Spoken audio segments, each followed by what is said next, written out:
动动手指捅破奥数有看头，欢迎大家来到奥数课堂。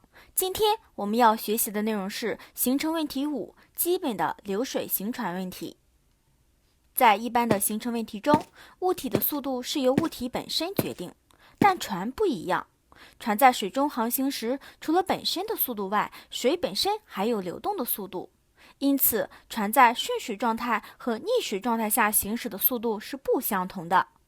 例如，一艘船的速度是28千米每时，指的是船在风平浪静的水面上开所具有的速度，也叫船的静水速度。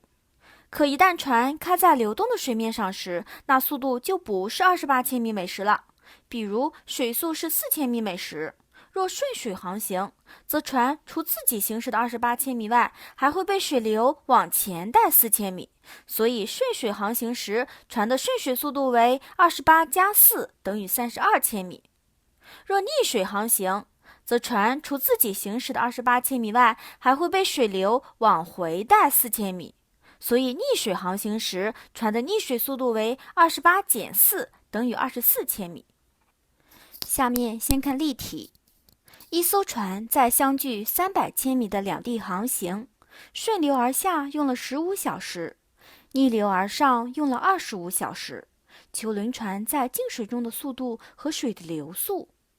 先来分析，要求船在静水中的船速和水速，必须先求出顺水速度和逆水速度，再运用解决和差问题的方法来求出静水中的船速和水速。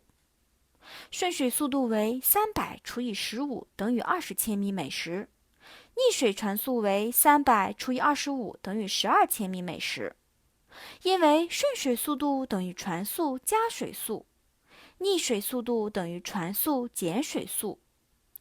也就是说，顺水速度减逆水速度等于2个水速，所以水速就为括号20减12的差除以2等于4千米每时。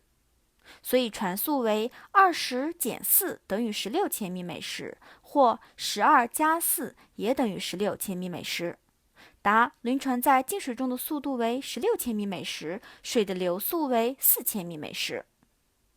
在流水行船问题中，顺水速度等于船速加水速，我们标记为式子1；逆水速度等于船速减水速，我们标记为式子2。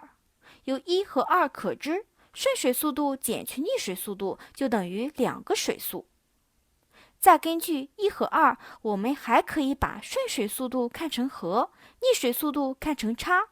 船速即为大数，水速即为小数。再由和差问题的公式，大数等于和加差除以2，小数等于和减差除以2，我们可以推得船速等于顺水速度加逆水速度的和除以2，水速就等于顺水速度减去逆水速度的差除以2。同学们，你们听明白了吗？下面让我们做2道习题。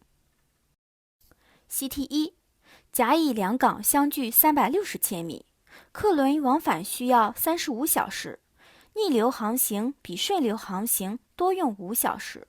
货轮在静水中的速度是12千米每时，它往返两港需要多少时间？先来分析。根据题意，客轮往返需要35小时，逆流航行比顺流航行多用5小时，所以我们可以用和差问题的公式来求。逆水航行的时间就为35加5的和除以2等于20小时，顺水航行的时间为35减5的差除以2等于15小时。又因为甲乙两港相距360千米，所以客轮逆水船速为360除以20等于18千米每时，客轮顺水船速为360除以15等于24千米每时，所以水速就为24减18的差除以2等于3千米每时。下面再来看货轮。